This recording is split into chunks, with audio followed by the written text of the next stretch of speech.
Shabbat Shalom, Boker Tov, good morning. Welcome to Congregation Dor Tamid, Shabbat morning story time. It is so good to see all of you this morning joining us as we come together on another beautiful Shabbat day to welcome in Shabbat, or to welcome this morning of Shabbat, to read some stories and sing some songs. So let's get started right away. Bim, bam, bim, bim, bim, bam. Bim, bim, bim, bim, bim, bam, chiri, biri, biri, bim, bam, bim, bim, bim, bam, bim, bim, bim, bim, bim, bam. Shabbat Shalom, Shabbat Shalom, Shabbat, Shabbat, Shabbat, Shabbat Shalom, Shabbat Shalom, Shabbat Shalom, Shabbat, Shabbat, Shabbat, Shabbat Shalom, Shabbat, Shabbat, Shabbat, Shabbat Shalom, Shabbat, Shabbat, Shabbat, Shabbat Shalom, Shabbat Shalom, Shabbat Shalom, Shabbat, Shabbat, Shabbat, Shabbat Shalom.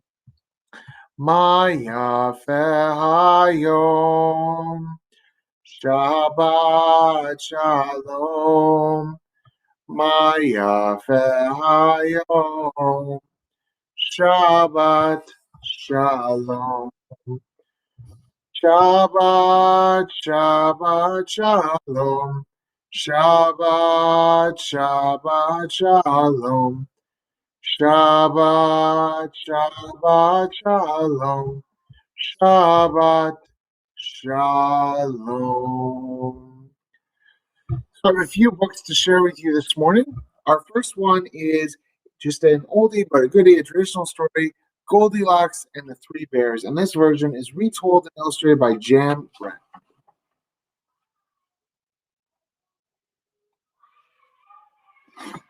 Once upon a time, there were three bears who lived together in a house of their own in the wood.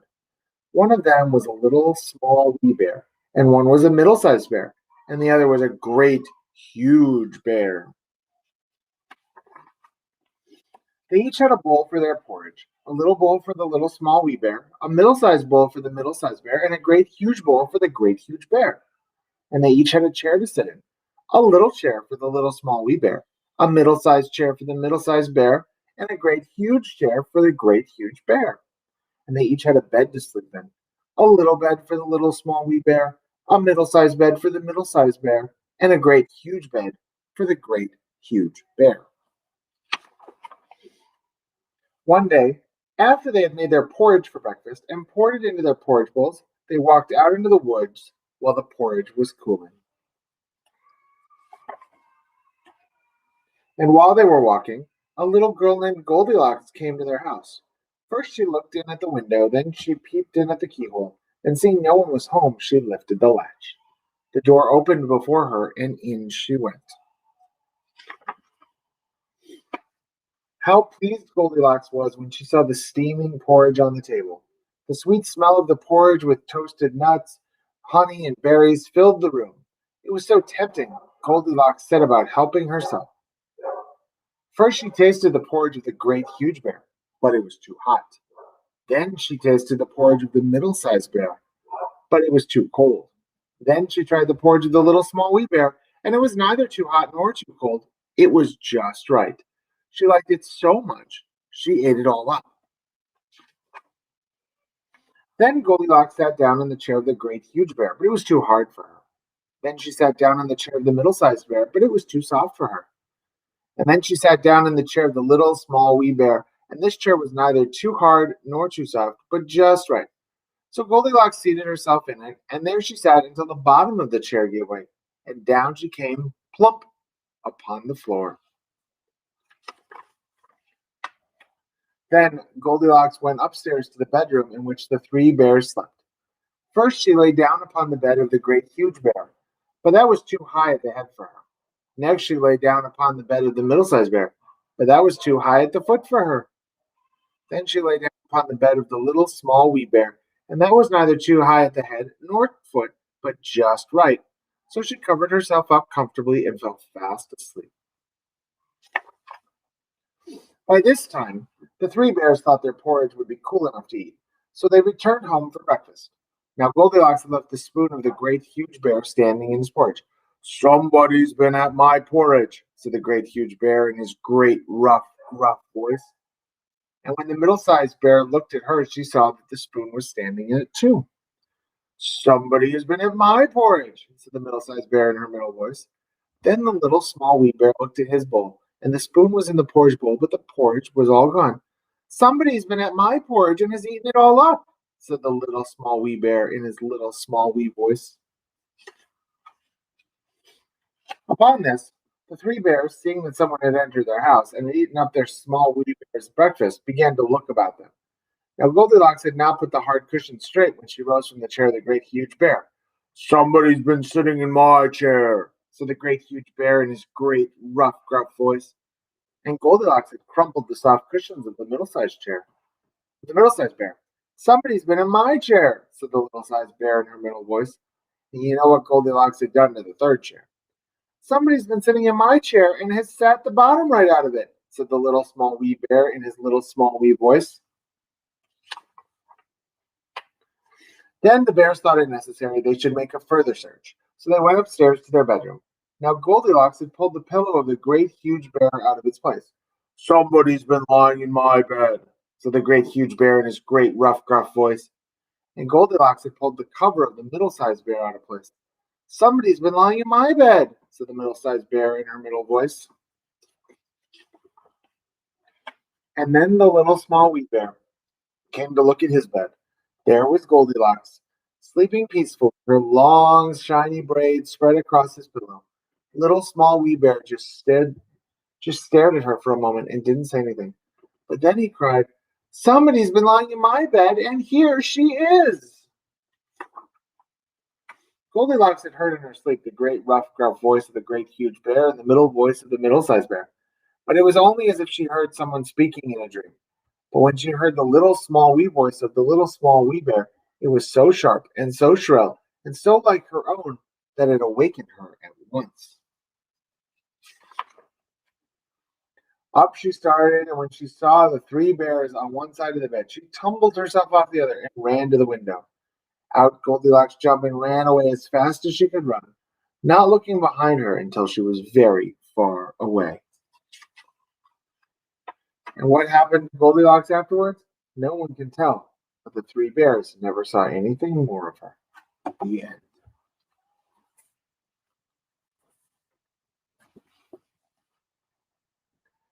Our next book is called Hens Don't Crow, and it's by A.H. Benjamin and Rebecca Elliott.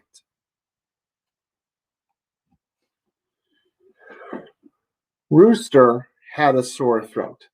"Oh no," he croaked. "Who will wake up the farm in the morning?" "I will," clucked Hen. "How?" said Rooster. "Hens don't crow." "Leave it to me," said Hen. Hen found Cat sunning herself by the barn doors. "Listen," said Hen. "Rooster's not feeling well, so I'll be waking up the farm tomorrow morning." "What?" meowed Cat. "Hens don't crow." "Never mind that," said Hen. "Just go tell the others." Cat ran off to tell Dog. She found him outside of his kennel. "You won't believe this," said Cat. "Hen is waking us up in the morning." "But she's a hen," said Dog. "Hens don't crow." "I know," said Cat. "You'd better spread the word." Dog scampered away. He found Pig in his sty. "Guess what?" said Dog. "Hen is waking us up in the morning." "Impossible," grunted Pig. "Hens don't crow." "Of course not," said Dog. "Go tell the others." Pig trotted off in a hurry. He found Cow under the old tree. "Have you heard?" cried Pig. "Hen is waking us up in the morning." "Nonsense," moved Cow. "Everyone knows hens don't crow." "Well, I never heard one," said Pig. "I will go tell Horse," said Cow. Horse was the oldest and wisest animal on the farm. Cow found Horse in his paddock. "Hogwash," he neighed when Cow told him the news. "Hens don't crow." "That's what everyone else is saying," shrugged Cow. "I will have a word with that silly hen," said Horse. "Where is she?" But no one could find Hen. "What are we going to do?" everyone cried. "We can't rely on Hen. We'll never get up in the morning." Hen watched the hullabaloo from her secret hiding place. The animals were so worried that they couldn't sleep, so they all found ways to pass the time. Cat chased mice in the barn, dog buried all his favorite bones, pig built an enormous mud castle, cow counted stars in the sky, horse neighed his favorite tune. Dawn came at last. All the animals gathered in the farmyard. Finally, Hen arrived. "Good morning, everyone," she said. "Come on," they all said. "Let's hear you crow." "There's no need," laughed Hen. "You're all up." The animals stared at one another. Of course they were. They hadn't gone to sleep. How could they when they were so worried? "You tricked us. We thought you were going to crow." "Don't be silly," Hen said. "Hens don't crow." The end. And our last book this morning is called Josh and the Woo Woo. It's by David Bedford and Daniel Howard. Josh didn't like noise. The problem was Josh had 5 very noisy brothers and 6 even noisier sisters. Josh tried going outside, but it wasn't any better. Boom, boom, clang-a-lang-a-lang. Wherever they were and whatever they did, Josh's brothers and sisters made as much noise as a herd of elephants. "Let's play in the woods," shouted his brothers. Josh's brothers and sisters thumped down to the bottom of the yard, leaving Josh behind. "Good," said Josh, and for the first time all day he uncovered his big flip-floppy ears. Josh was just about to play quietly in the sandpit when... Butta, butta, butta, butta. Josh hid under a bucket, feeling shivery, shaky until the horrible noise went away. Josh's brothers came racing back. "Nobody's scared of a helicopter," they laughed, but Josh was. "Come with us," said his brothers. "We'll look after you." Josh's brothers bounced noisily over the yard gate into the meadow, leaving Josh behind again. "Good," said Josh, uncovering his ears. He was just about to play quietly with a fluttery butterfly when... Chugga, chugga, chugga, chugga. Josh hid behind his ears, feeling all wibbly wobbly until the terrible noise went away. Josh's sisters came skipping back. "Nobody's scared of a tractor," they giggled, but Josh was. "Come with us," said his sisters. "We'll look after you." Josh's sisters wriggled noisily through the hedge, leaving Josh behind again. "Good," said Josh as his brothers and sisters thundered into the woods, making the ground shake. He was just watching a flippity-flappity bird fly by when... Puff, puff. Josh's brothers and sisters came bounding toward him. "Hide!" they shouted. "Something's coming." "What is it?" asked Josh curiously. The noise was very quiet. "We don't know," they yelled. They were scared, but Josh wasn't. What could it be? Josh thought. He crept up the hill to find out. Chugga, chugga, chugga, chugga. The noise slowly became louder. Chugga, chugga, chugga, chugga, clickety clack, clickety clack. Woo, woo! It was louder than anything he had ever heard, but it wasn't horrible or terrible. It made Josh tingle from his ears to his toes. Chugga, chugga, chugga, chugga, went the chimney. Clickety clack, went the wheels on the track. Woo, woo, went the whistle as the bright red steam engine thundered past. From then on, Josh was never left behind when there was a hissing, puffing, woo, woo. The end. So I hope you enjoyed our stories this morning. It was great seeing you all today, joining us for another Shabbat story time. We'll be back next week at the same time, 9:15 next Saturday morning, for more stories. So I hope you all have a great Shabbat and a Chag Shavuot Sameach. Shavuot starts tomorrow evening, and it's the holiday where we celebrate receiving the Torah. And one of the traditions is that we eat dairy foods, which means blintzes or cheesecake or even ice cream. So I hope you enjoy your Shavuot. And in the meantime, have a great day, everyone. Shabbat Shalom and Shalom Chaverim, Shalom Chaverim, Shalom, Shalom, Lehitraot, Lehitraot, Shalom, Shalom.